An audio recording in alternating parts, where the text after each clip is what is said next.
You're listening to an Airwave Media Podcast.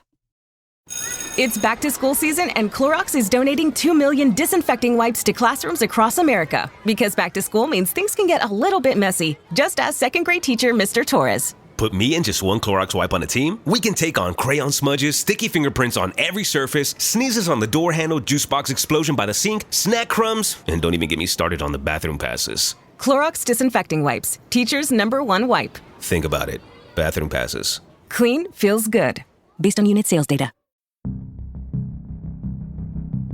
Among the many things that make America great are its institutions of higher education. The U.S. is home to more universities consistently ranked among the best in the world than any other country. Among them are the best-ranked research universities in the world, with the most funding opportunities and the best facilities. For these reasons, America has long been the destination for the world's best and brightest, with talented students from all over the world seeking an American college degree, and world-class scientists coming to American shores from every quarter of the globe to pursue cutting-edge science. Yet our current president, who claims to want to make America greater, is seeking to undermine and destroy this, the crown jewel of American achievement. His anti-DEI campaign has irrevocably harmed American science and learning generally by revoking funding for any studies that may use a hot-button word, anything related to gender, race, or inequality. And his recent efforts to impose MAGA ideology on cultural institutions like the Kennedy Center for the Performing Arts and the Smithsonian Institution, and to slash funding for libraries, show that he intends to withhold knowledge from the people in order to assert his ideological control over American culture. That, of course, means taking aim at higher education, long viewed by the far right as a den of leftists and a tool for liberal indoctrination. Institutions of higher learning, however, are trickier to control. They maintain a cherished and well-established right to academic freedom. This foundational right makes clear that scholars may teach what they wish, and institutions of higher learning may hire and evaluate their faculty and curriculum as they see fit, without official interference. A presidential administration cannot simply tell colleges what to do. Nevertheless, Trump, who has never believed in any checks on his authority, has been using every possible mechanism and executive power at his disposal, as well as overreaching and attempting actions not within his power to harm colleges and universities if they don't do as he bids. When we look at the bigger picture, many seemingly disparate actions taken by his administration can be seen as parts of a unified assault on higher education and on knowledge generally. First, among the earliest of his attacks on universities were his executive orders rescinding Title VI protections and dismantling civil rights standards intended to promote workplace diversity and prevent unintentional discrimination. It is clear that Trump's demands that Ivy League universities not consider diversity in their admissions policies, what he calls race-based admissions, are not really about, quote-unquote, restoring meritocracy, as he claims, since he has made no effort whatsoever to reform the biggest problem in that area, legacy admissions, the favoring of the children of graduates, typically from wealthy white families, over better qualified students. Why is that not a problem in Trump's view? Because the reality is that he and the radical right masterminds behind his agenda really just want institutions of higher learning to be more white and more conservative. This is all a war of ideology. The fact that one of his other stated reasons for attacking universities is their protection and inclusion of trans students makes it abundantly clear that this is about his perception of colleges as being infested with quote-unquote wokeness. He made it quite apparent during a Florida campaign event in 2023 that he intended to go after universities not because of unfairness or any legitimate concerns about admissions processes, but rather because he doesn't like their viewpoints. We are going to choke off the money to schools that aid the Marxist assault on our American heritage and on Western civilization itself. The days of subsidizing communist indoctrination in our colleges will soon be over. Choking off the money, as he put it, has indeed been the principal weapon he wields in attacking colleges. He has frozen billions of dollars of federal funding to highly esteemed universities such as Cornell, Johns Hopkins, Northwestern, Princeton, and Harvard, and he has even more recently taken aim at their non-federal funding in an executive order demanding oversight of any financial endowments they may receive. He has also sought to undermine their accreditation in an order that demands independent higher education accreditors use his anti-DEI standards in their evaluations. Even just the day before I started writing this, with the passage of the One Big Beautiful Bill Act, Trump and his congressional cronies have drastically limited Pell Grants, financial aid for graduate students, and student loan repayment options. Listing all of these actions out like this, it should be clear that one of the principal missions of Trump's second term has been to destroy higher learning in the U.S., or at least remake it as an indoctrination tool of the right. This is yet another strategy straight out of every authoritarian despot's playbook. Even his claims of communist indoctrination in schools is a verbatim repetition of a similar attempt during McCarthyism to infringe on academic freedom and assert repressive control of higher education. But just like then, there are brave and staunch defenders of academic freedom standing up to this repression.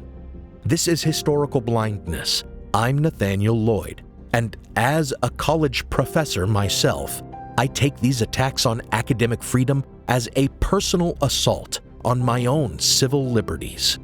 Thank you for joining me for Town and Gown, Academic Freedom in Crisis.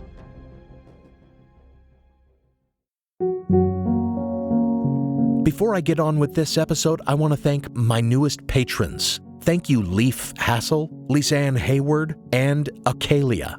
Patrons of the show get access to an exclusive RSS feed with ad-free versions of the show, early release of episodes, teasers, and exclusive minisodes between every main release, making this a weekly podcast for patrons on Patreon. If you hear minisodes and think they're little blurbs or insubstantial sound bites, think again. They're fully researched and produced episodes, anywhere from 10 to 15 minutes long, and they tie in with the main episode topics. And they even sometimes fill in the gaps and tell the rest of the story that my main episode didn't have time to tell. For example, after my episode on anti-immigrant panics in U.S. history, I went further into the history of Latin American immigration, discussing the Bracero program and its backlash. Then, after my episode on LGBTQ rights and religious exemption, I clarified some thoughts based on a patron comment and went further into the long history of the LGBTQ rights movement and the Lavender Scare. For listeners who are interested, I also sell these exclusive minisodes for just $3 a pop. So head over to patreon.com/historicalblindness and consider purchasing the occasional blind spot minisode that interests you, or supporting the podcast for as little as $1 a month. Now, let's continue the episode.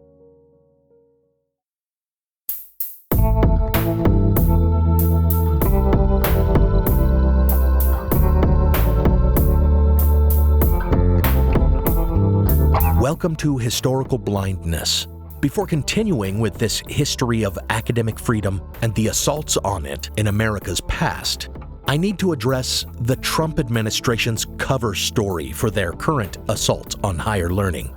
At the beginning of his second term, in preparation for his sweeping mass deportation efforts, Donald Trump threw out long-standing protections that gave undocumented migrants sanctuary in public spaces like courtrooms, hospitals, places of worship, and schools, And in March, just before he began his en masse rounding up of immigrants, shipping them to foreign prisons, he began his show of force on university campuses with a quote-unquote catch and revoke program in which he detained foreign students who were in the country legally, stripping them of their visas and their legal resident statuses based only on their activism.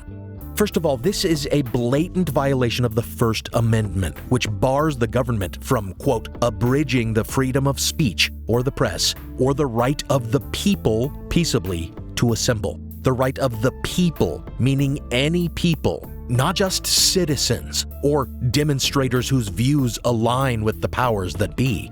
But more than this, these arrests were a central incident in the administration's assault on academic freedom. The rationale for these arrests is the same as the rationale given by the administration for its war on higher education, that universities have become a hotbed for anti-Semitism.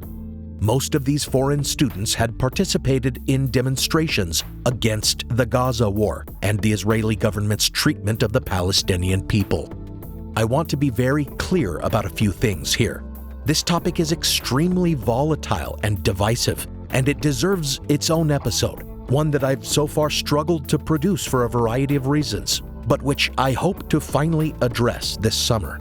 Here, I will just say that criticism and protest against the Israeli government's institutionalized discrimination against and mistreatment of Palestinians does not constitute anti-Semitism, nor should just any assertion that the actions of the far-right Israeli Prime Minister Benjamin Netanyahu and his political party, the Likud, have created the current humanitarian crisis in Gaza be automatically considered anti-Semitic.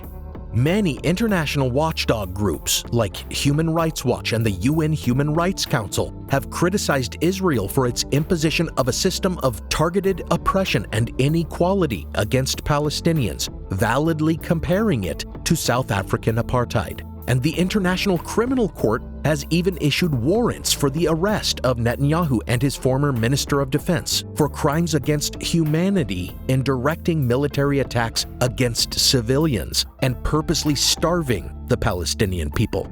Acts that constitute genocide, even by the definition agreed on in an international treaty ratified by 153 states, including Israel and the US. To claim that students who had legal status in America should have their visas revoked and be deported simply for agreeing with these respected international organizations is gaslighting of the highest order.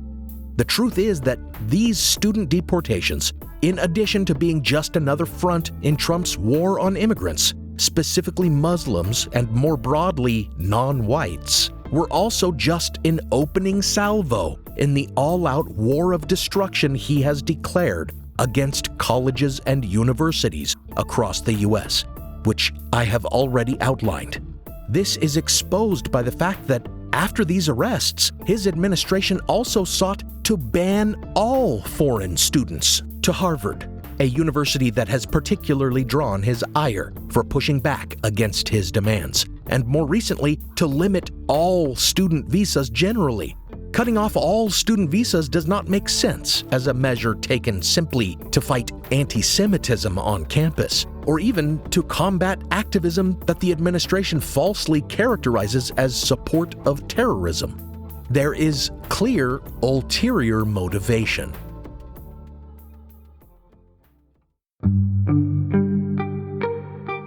The conflict between the Trump administration and Harvard specifically goes a long way to showing that this is not about anti-Semitism. Trump organized an anti-Semitism task force at the very beginning of this term, and within a month, Harvard and 10 other colleges were under investigation for anti-Semitic discrimination by Trump's Department of Education. You know, the department he wants to entirely dismantle, but still likes to use as a bludgeon for his ideological ends. In March, Harvard's grants came under review by the General Services Administration.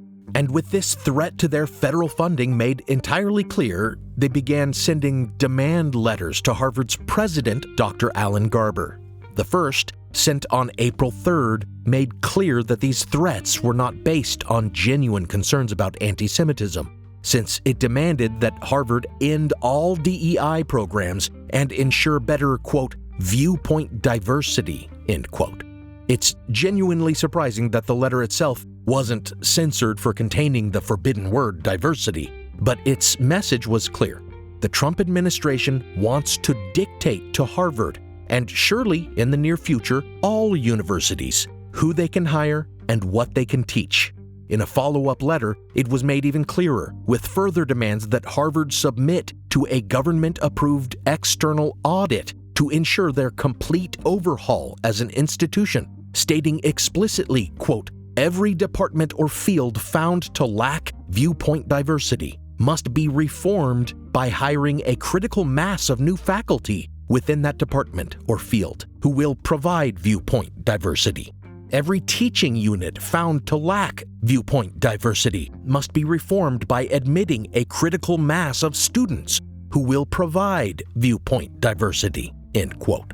There is no mistaking this for an honest attempt to redress incidents of anti-Semitism on campus. It is clearly an all-out assault on academic freedom, and Harvard President Alan Garber, himself a Jewish man who has made earnest efforts to address any legitimate incidents of anti-Semitism on his campus, responded by releasing the letter to the public, as well as his response in which he made clear that, quote, the university will not surrender its independence or relinquish its constitutional rights, end quote, stating unequivocally that, quote, no government, regardless of which party is in power, should dictate what private universities can teach, whom they can admit and hire, and which areas of study and inquiry they can pursue, end quote. Dr. Garber's letter expresses perfectly the importance of academic freedom, a concept that stretches back in history to ancient Greece and Plato's Apology, in which Socrates offers a defense against accusations that he corrupted youth by publicly questioning traditional beliefs. The Apology stands as a profound vindication of independently minded educators and of the critical inquiry and rational thought that modern institutions of higher learning all still encourage today. Socrates describes his role as that of a gadfly, biting a sleepy horse, here representing the Athenian state. He may be an annoyance, but he keeps it awake and moving. When Socrates is found guilty and sentenced to death, he warns that they have only harmed themselves. And of course, that is exactly what the Trump administration does in attempting to control higher learning.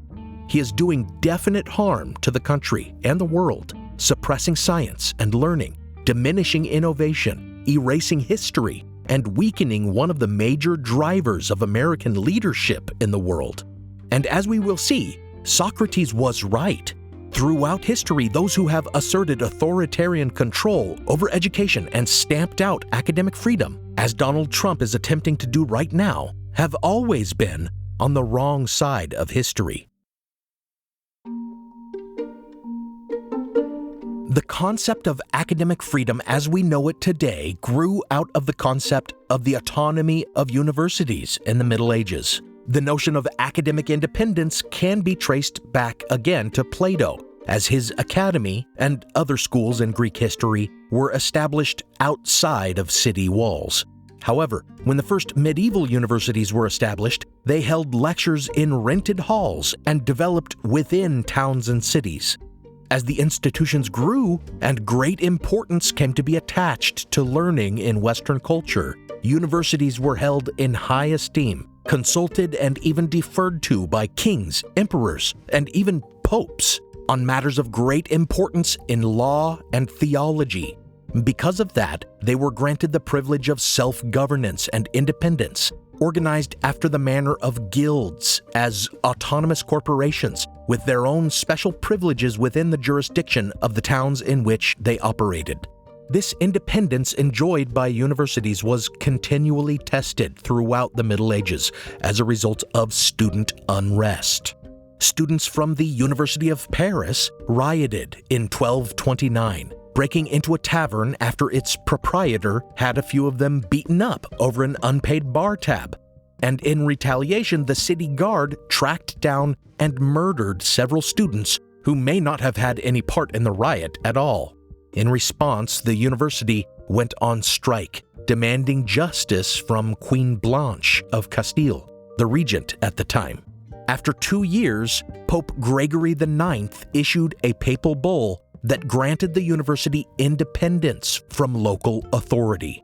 More than 100 years later, in 14th century England, a similar riot ensued when University of Oxford students complained about the wine in a local tavern, and a brawl erupted. The violence spanned 3 days, during which bands from outlying communities entered town, raided the university's halls, and tortured and murdered students and faculty alike. Afterward, a new charter was issued by King Edward III that took a great deal of authority away from the town government and gave it to the university. From incidents like these came the notion of a division between, quote, town and gown, end quote. The word gown referring to the cap and gown vestments traditionally worn by students and faculty, an outward symbol of the distinction between members of universities and regular townsfolk. The phrase refers not only to the long history of conflicts between places of higher learning and the towns surrounding them, but also to the fact that universities held special rights to self-govern and were not subject to municipal authority, making of them something of a legal sanctuary. As a result, during the Renaissance, association with universities even granted some measure of protection to thinkers accused of heresy, such as church reformers John Wycliffe and Jan Hus. And even today, when colleges and municipalities continue to negotiate police jurisdiction on campus, institutes of higher learning remain sanctuaries, standing up on behalf of students and shielding them from unlawful search and seizure, as well as detainment without a warrant, which is especially important today in the face of unconstitutional ICE raids.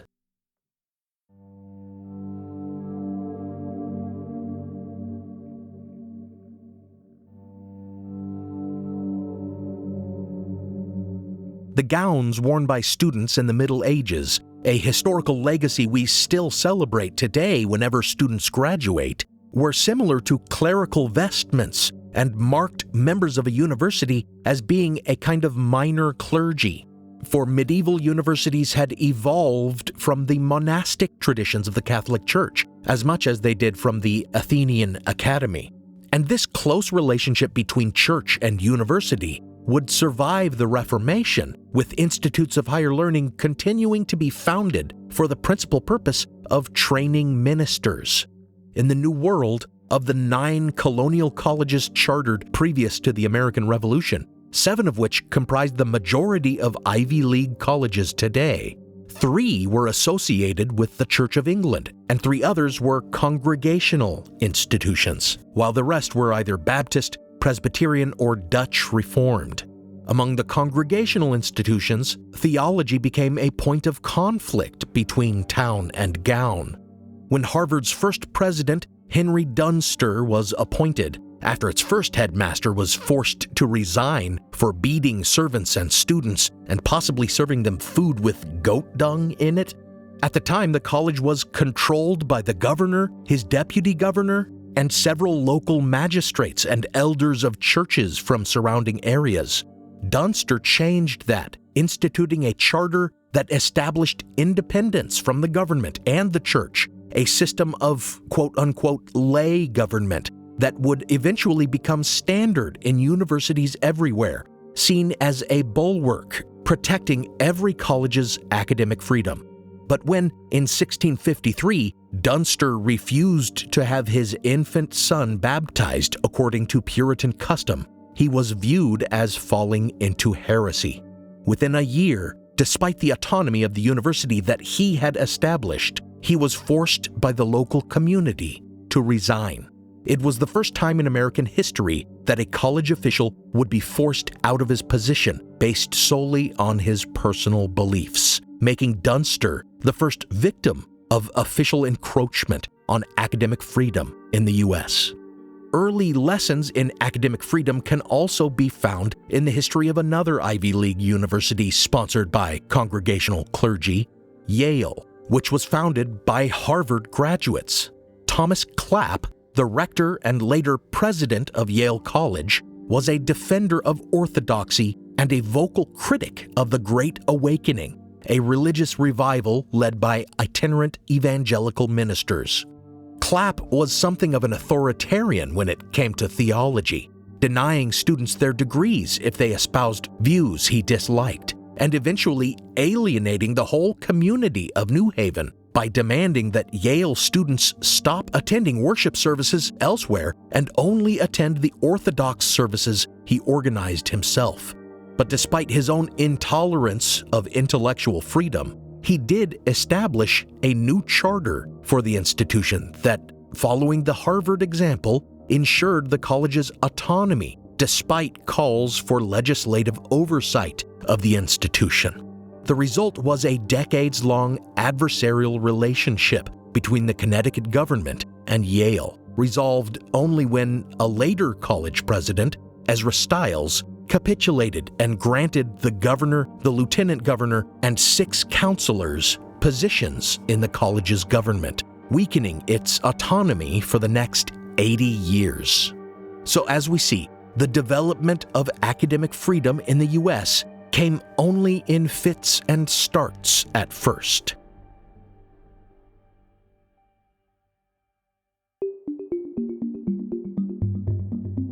While the development of university autonomy was an important element in the evolution of the concept of academic freedom, the idea did not actually emerge until the 19th century in Germany, or more accurately at the time, Prussia, where linguist, philosopher, and educational reformer Wilhelm von Humboldt was granted unprecedented liberty in the establishment of Berlin University.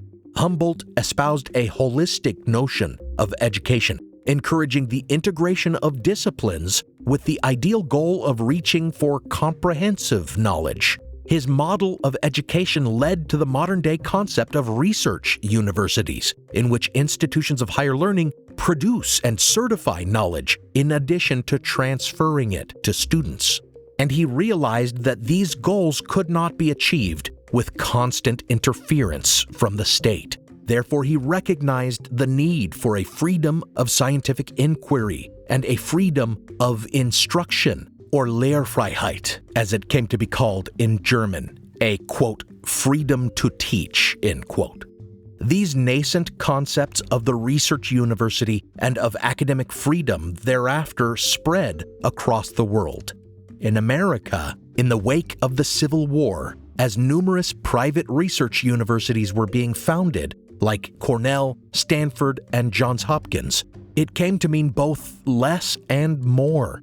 While the original German concept of academic freedom protected the free expression of both faculty and students within the university, it developed in the U.S. into protection specifically of faculty members' right to teach and express themselves without fear of losing their positions. For this reason, it was also foundational to the establishment of academic tenure. A milestone in that development was the founding of the Academic Association of University Professors, or AAUP.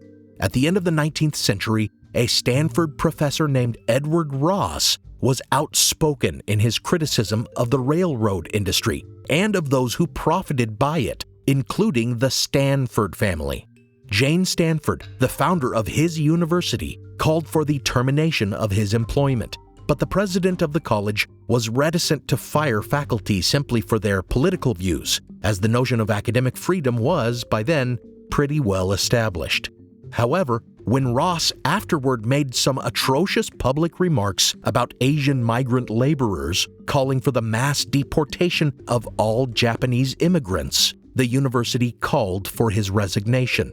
Not, it should be noted, because he was being racist, but rather because at the time it was thought that even with academic freedom, a faculty member should keep their political leanings to themselves so that they are not thought to reflect the views of their school. Ross did resign amid this controversy, but so did several other faculty members in solidarity. One of the professors who resigned ended up founding the AAUP, and in 1915, they published their Declaration of Principles on Academic Freedom and Academic Tenure. In it, they express well the importance of academic freedom, explaining that for the mission of higher learning to be achieved, there must never be, quote, even a suspicion that the utterances of university teachers are shaped or restricted by the judgment not of professional scholars, but of inexpert and possibly not wholly disinterested persons outside of their ranks, end quote. The AAUP was instrumental in establishing the norms and standards of academia as we know them today. And throughout the next few decades following their declaration, the world provided many apt examples validating their concerns about encroachment on academic freedoms. Now for a brief intermission.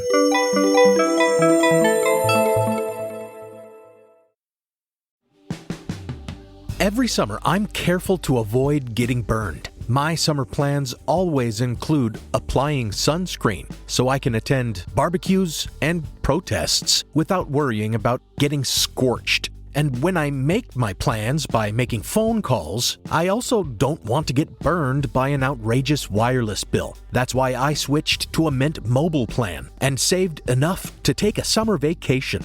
With Mint, I found no difference in speed or coverage, just a big difference in cost. And right now you can switch to a Mint wireless plan like me to avoid sweating those surprise charges and overages. You'll just be chillin' with Mint's offer of 3 months premium service on the nation's largest 5G network for just $15 a month. With high-speed data and unlimited talk and text, it might just be the coolest thing happening this summer. This year, skip breaking a sweat and breaking the bank. Get this new customer offer and your 3-month unlimited wireless plan for just $15 a month at mintmobile.com/blindness. That's mintmobile.com/blindness. Upfront payment of $45 required, equivalent to $15 a month. Limited time new customer offer for first 3 months only. Speeds may slow above 35 gigabytes on unlimited plan. Taxes and fees extra. See Mint Mobile for details. As listeners of Historical Blindness, you're no strangers to the fact that history is a lens through which we can better understand the present. Or as Shakespeare put it, what's past is prologue. History is the indispensable context without which we cannot hope to truly understand current events. You understand that, and so do the creators of the American Scandal podcast. Every season, they immerse listeners in the biggest controversies in U.S. history, helping us understand America's dark side and learn from its troubled past. Its latest season, Ruby Ridge Standoff, delves into an incident that sowed the seeds for the rise of the modern radical right. It transports you to 1992, where in a remote corner of Idaho, federal law enforcement surround a small cabin. They've come for Randy Weaver, a survivalist who took his family to the mountains in anticipation of the apocalypse. A simple weapons charge brought the agents here, but the situation is about to explode into a deadly and tragic standoff that will later become a rallying cry for far-right extremists, fueling distrust and violent anti-government sentiment for decades. Follow American Scandal on the Wondery app or wherever you get your podcasts. You can binge all episodes of American Scandal's Ruby Ridge Standoff early and ad-free right now on Wondery Plus. United Healthcare nurse Crystal checked in on a patient. We do a routine call after surgery, and I could tell in her voice that she was struggling. Crystal knew she needed help. And I knew that this is very serious. This is like septic. This is life-threatening. And she knew just what to do. And I called the hospital and said, she's coming in. Here are her labs. And got her the help she needed. I see my role at United Healthcare as a life-saving role. Hear more stories like Crystal's at UHC.com. Benefits, features, and/or devices vary by plan area. Limitation and exclusions apply. Leading a business today means constantly adapting, On the Executive Insights podcast, brought to you by AWS, global leaders share how they're making tough calls, testing bold ideas, and putting innovation into practice, generative AI included. If you're looking for real stories behind what's working, this is it. Subscribe to the Executive Insights podcast today, available now on all major podcast platforms.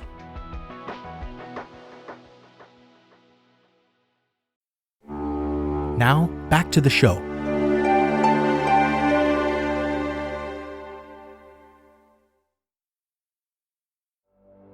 Following the Bolshevik Revolution, just a couple years after the AAUP declaration, the Bolsheviks chose not to abolish universities, but rather to make use of them as indoctrination centers teaching Marxist-Leninist ideology. And under Joseph Stalin, higher education was entirely made to conform to communist ideology, with history rewritten to glorify the state and the party, and entire sciences outlawed as, quote, bourgeois pseudoscience, end quote, simply because they did not conform.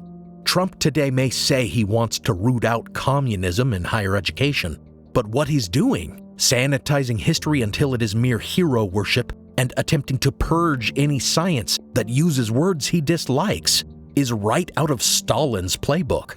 And while Stalin was extending his authoritarian control over academia, so too were the right-wing authoritarians in Europe. First, in Italy, Mussolini demanded all professors swear an oath of loyalty to the fascist state. And then, universities in Germany, the origin place of academic freedom, fell to the Nazis. Before even taking absolute control, the Nazi Party was already compiling lists of Marxist, Jewish, liberal, or even just pacifist professors that it deemed problematic. And when Hitler came to power in 1933, one of the first things he did was purge these dissident academics. Perpetually copying Mussolini, Hitler had professors swear allegiance to his Reich. And like Stalin, he sought to entirely remake academic fields and alter curricula so that everything taught in German colleges was Nazi propaganda, much of it focused on the pseudoscience and pseudo-history behind notions of Aryan superiority. The words of one Nazi collaborator within academia, Dr. Ulrich Karstedt, should suffice to illustrate how authoritarians and fascists view education. Quote, "We renounce international science. We renounce the International Republic of Learning. We renounce research for its own sake. We teach and learn history not to say how things actually happened, but to instruct the German people from the past." End quote. These very real and very sickening examples clearly demonstrated then, as they do now, the importance of academic freedom in a free and just society. Authoritarian regimes implicitly recognize that the academic freedom of universities makes them bastions of dissent. It is academics and students, after all, along with university-trained journalists who tend to speak truth to power. Therefore, it should be very concerning to every American, regardless of political affiliation, when an American president starts waging the same kind of war on academia that Stalin, Mussolini, and Hitler did before him.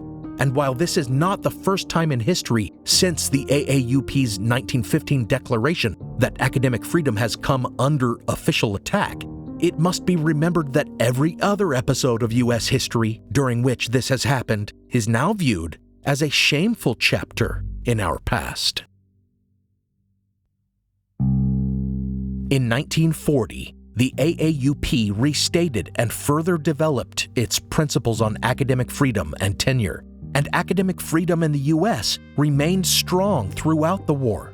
However, by the end of the 40s, the Cold War created the specter of a communist conspiracy that loomed over the country, especially after the prominent espionage trial of government official Alger Hiss.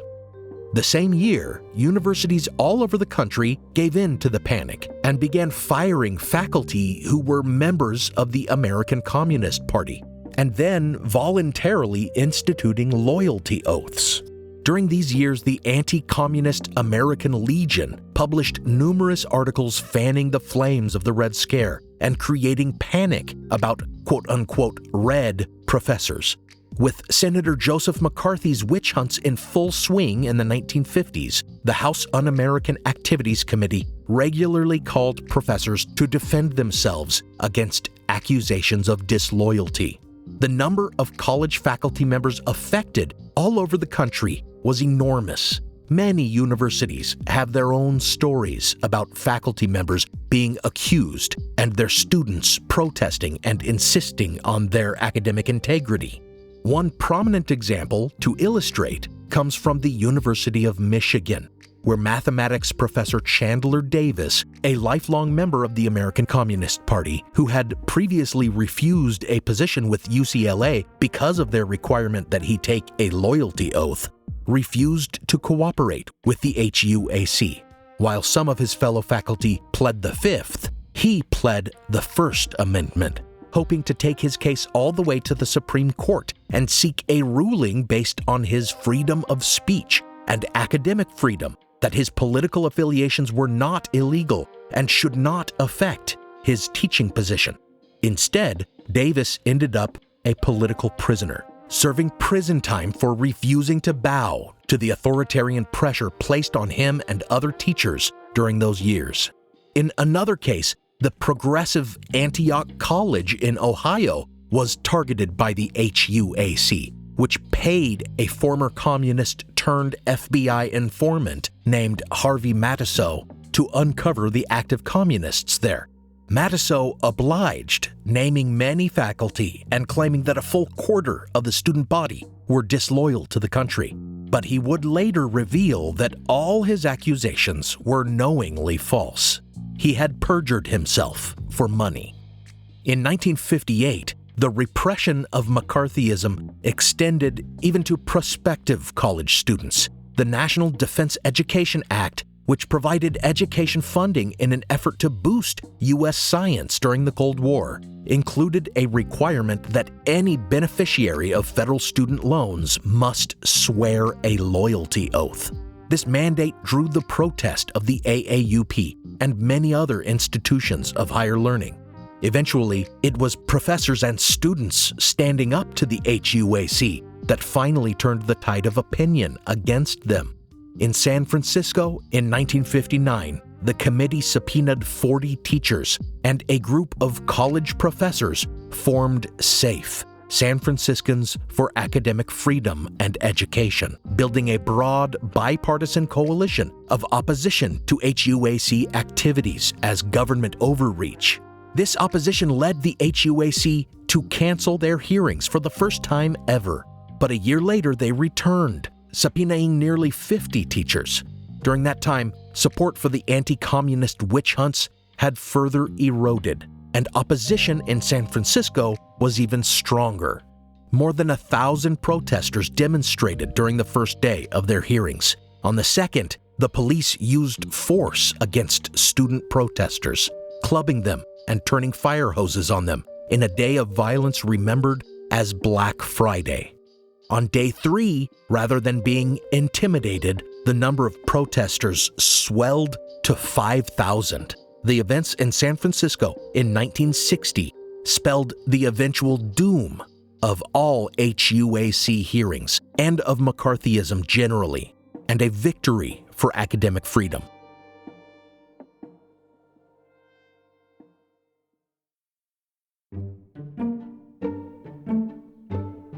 Black Friday was a foundational event that laid the groundwork for many of the popular social justice-oriented and anti-war protest movements of the later 1960s. However, the rise of this quote-unquote new left was met with increased efforts to undermine their free speech and activism by the entrenched conservative establishment, specifically through J. Edgar Hoover's COINTELPRO, or Counterintelligence Program, which secretly took up the McCarthyite campaign against communists and gays and extended it to any group deemed subversive, including feminists, civil rights and Black Power activists, and even those protesting the war in Vietnam. And because universities have always been the fertile ground on which dissent and protest movements take root, much of this new clandestine McCarthyism took place on campuses across the country. COINTELPRO entailed the illegal surveillance and infiltration of activist organizations with the intent to, quote-unquote, discredit, disrupt, and destroy them. Clearly, this was an unconstitutional covert operation in direct contravention of our freedom of speech and assembly. But as many of these organizations, like Students for a Democratic Society or SDS, were university groups, it was also a violation of academic freedom and the autonomy of universities. This infringement on academic freedom became even more overt in Ohio, at the same progressive Antioch College that had long been a target of anti-communist witch hunts. Under COINTELPRO, the Cincinnati office of the FBI was tasked by Hoover himself with targeting not only activist students, which itself is inexcusable, but the institution generally. Just as previously in the 50s, the college had been targeted because it was a haven of, quote, dirty beatniks, end quote. In the 60s, it was a target because of, quote-unquote, hippie types, which in their efforts to discredit the institution, the FBI claimed was, quote, in complete control of the campus, end quote. The FBI therefore launched a disinformation campaign against Antioch, with their stated goal, as revealed in a later declassified memo, being to, quote, force Antioch to defend itself as an educational institution, end quote, and thereby, quote, force the Antioch administrators to curtail the activities of these students who spend most of their time engaging in antisocial activity, protest demonstrations, and affiliation with subversive groups, end quote. It was an all-out war on higher education for its production of activist students, and it came from the top down, as President Richard Nixon believed and was caught on tape saying to Henry Kissinger that, quote, professors are the enemy, end quote. And remember, we're going to be around and outlive our enemies. And also, never forget, the press is the enemy. The press is the enemy. The press is the enemy. The establishment is the enemy. The professors are the enemy. The professors are the enemy. Write that in the blackboard 100 times and never forget it.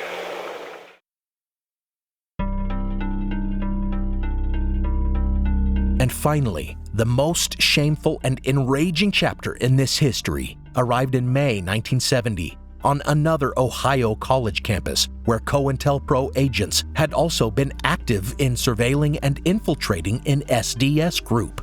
I refer to Kent State University, where just the year before the FBI had managed to get its chapter of the SDS expelled from the university and its leadership jailed. Regardless of this campaign targeting activist students, the anti-war movement remained strong on campus. And in May of 1970, just a few days after Nixon had made public comments about student anti-war activists being quote-unquote bums, I would certainly regret that my use of the word bums was interpreted to apply to those who dissent. Hundreds of students gathered to protest the president's expansion of the Vietnam War into Cambodia. And that means cleaning out major North Vietnamese and Viet Cong occupied territories, these sanctuaries which serve as bases for attacks on both Cambodia and American and South Vietnamese forces in South Vietnam. A day later, after only some minor vandalism, a bottle thrown through a window, and a small fire started in a road, and only mild skirmishes with local police, unfounded rumors began circulating that the protesters planned to dose the town with LSD and burn it to the ground. During the ensuing days, the National Guard was called in, thousands of locked and loaded soldiers moving against mere hundreds of unarmed students, which only escalated the conflict. The National Guard is called out to restore order at Kent State in Ohio. Leave this area immediately. Leave this area immediately.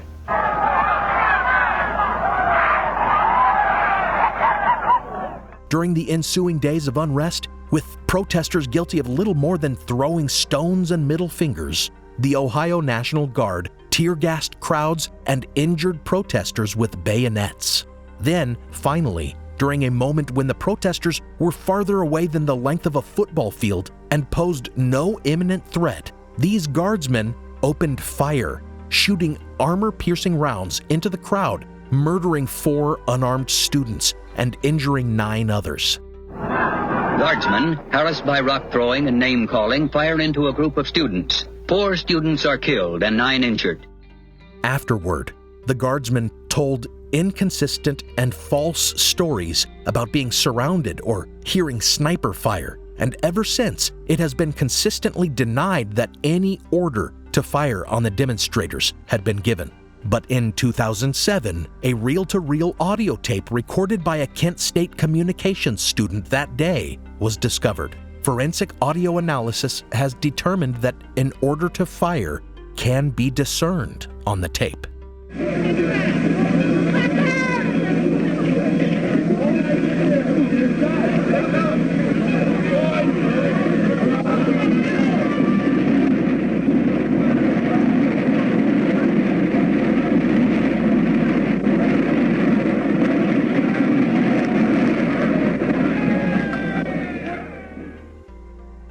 The Kent State Massacre is one of the most horrific incidents in American history. It afterwards sparked even greater nationwide protest and student strikes. Kent State and more than 400 other institutions go on strike or close. The President's Commission on Campus Unrest says Americans face a crisis that could threaten the very survival of the nation.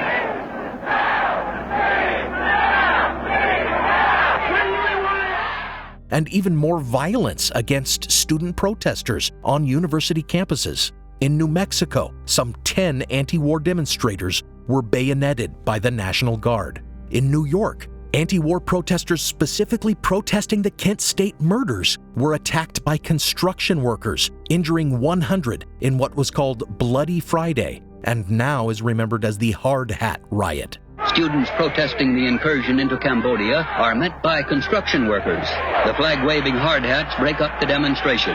The confrontation dramatizes the deep split within the conscience of the country. Representatives of the construction workers are later thanked at the White House by President Nixon for their support. And at Jackson State University in Mississippi, where COINTELPRO had also been actively investigating student activists, police also fired on students just 10 days after the Kent State Massacre, murdering 2 of them and injuring a dozen others. Just like at Kent State, they justified their actions by claiming there had been sniper fire, though a subsequent investigation suggested that this too was just a cover story. Unlike at Kent State, since the students killed were black, no commensurate national outrage resulted. But these terrible crimes must be remembered and must serve as a warning to all of us today, because they grew out of attacks on freedom of expression and academic freedom, just like the current campaign against higher learning. And already we have seen Trump target activist students and, in California, demonstrate his willingness to send the National Guard against peaceful protesters.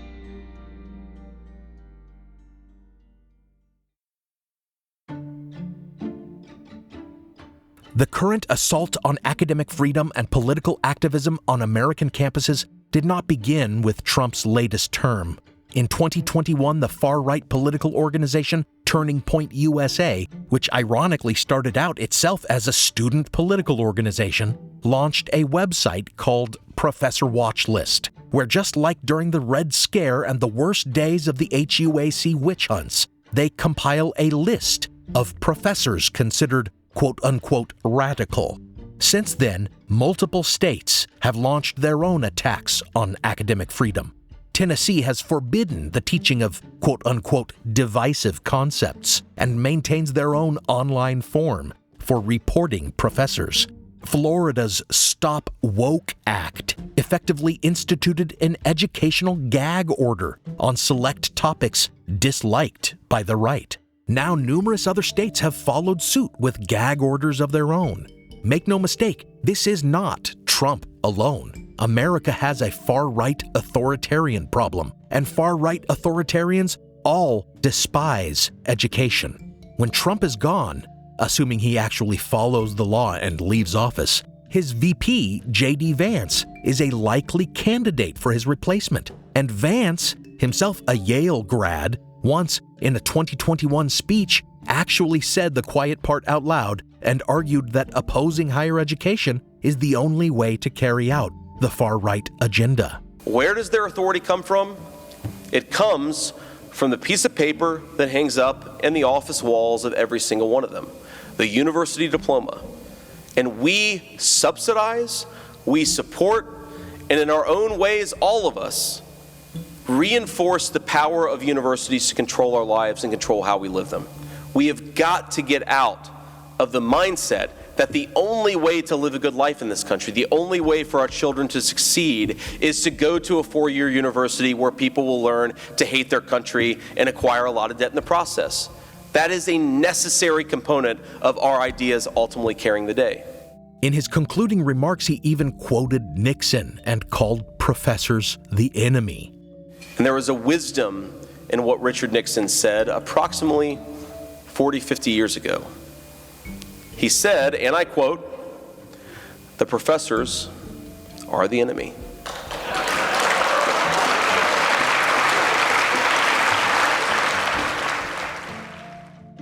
Make no mistake, we are now in a total war for the heart and soul of America, and everyone who values knowledge and learning and science and empirical thought needs to act like it.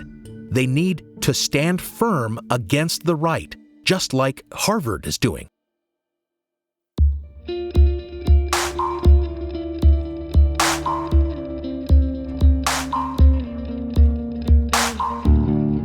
While some universities, like Columbia, have caved to Trump's demands, Harvard has continued the good fight, holding off Trump's all-out assault on academic freedom, successfully suing the administration multiple times over freezing its grants and revoking its students' visas. Trump has only escalated his war in response, threatening to strip Harvard of its tax-exempt status without any real grounds for doing so.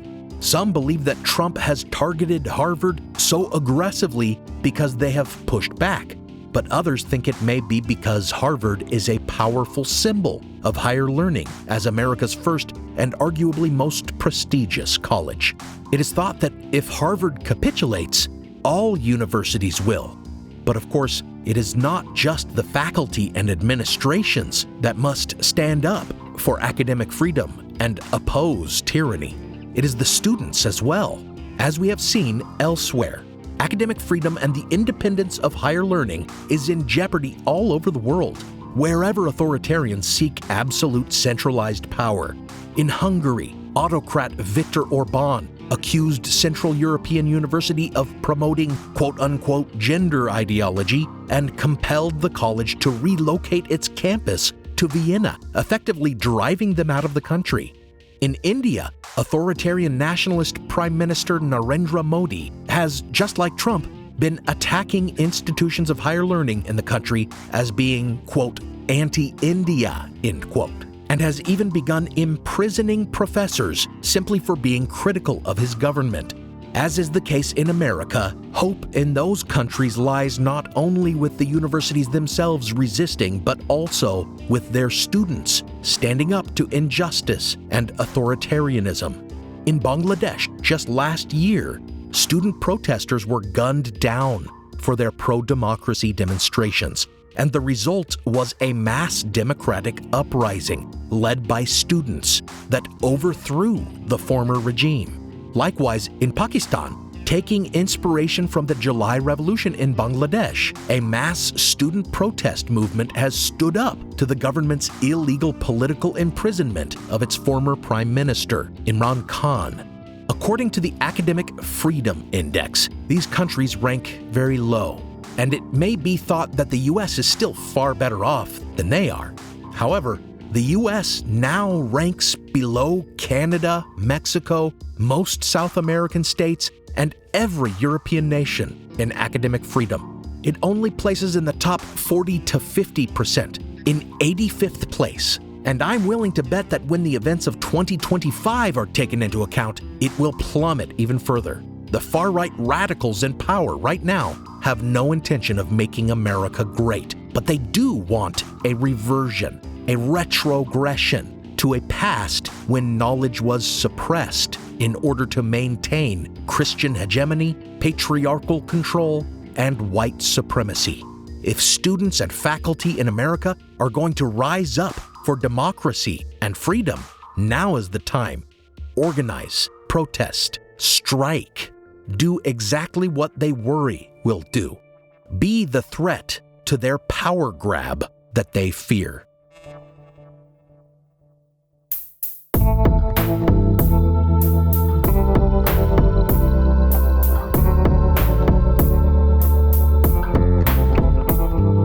Thanks for listening to Historical Blindness. Here's where I usually direct you to historicalblindness.com for blog posts with transcripts, but I'm currently in the process of moving that material to a new Substack. I'll announce that soon. As always, special thanks go out to my partner patrons: Diane Lane, Robert Fisher, Joe Escott, Devlin Hoff, Lisa, Prickly Pear, Fred R. Grotice, Robin Naggett, Maddie Kinney, Rebecca, Don Mundus, Eunice Allen Bradley, Juliette O'Connor, Jonathan Williams, Joshua Luddington, Christine LeBlanc, Lonnie C., Kaylee, Ama, Christopher L. Burton, Benny Slater, That One Girl, Chris, Jocelyn Clausen, Lindsay McAllister, an anonymous patron, Brian, CPJ MLT LTD, Jamie Nielsen, Wizard in a Tower, and Martin Robusto. Thanks so much for your support. I know that you supporters of the podcast value learning and education, regardless of whether you pursued higher education yourself.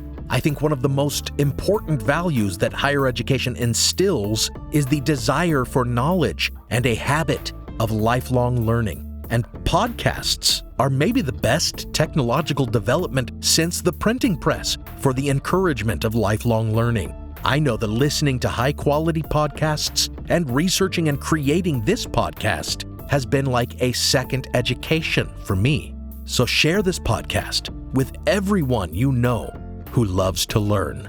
Find me on social media and YouTube, as I'm hoping to expand the work I do on this podcast with video content this summer. This podcast is part of the Airwave Media Podcast Network.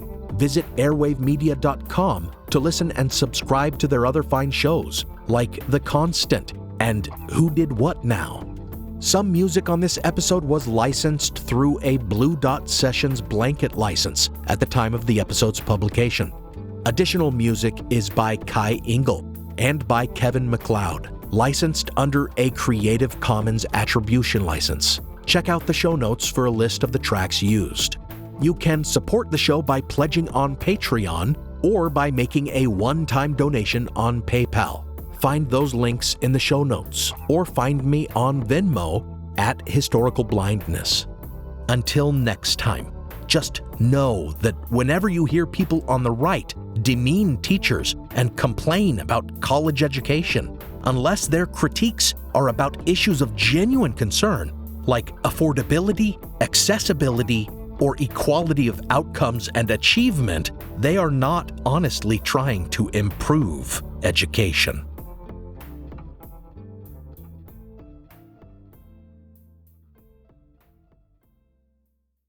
History isn't black and white, yet too often it's presented as such. Grey History, the French Revolution, is a long-form history podcast dedicated to exploring the ambiguities and nuances of the past. From a revolution of hope and liberty to the infamous Reign of Terror, you can't understand the modern world without understanding the French Revolution. So search for the French Revolution today. The French Revolution set Europe ablaze. It was an age of enlightenment and progress, but also of tyranny and oppression. It was an age of glory and an age of tragedy. One man stood above it all. This was the Age of Napoleon. I'm Everett Rummage, host of the Age of Napoleon podcast. Join me as I examine the life and times of one of the most fascinating and enigmatic characters in modern history. Look for The Age of Napoleon wherever you find your podcasts.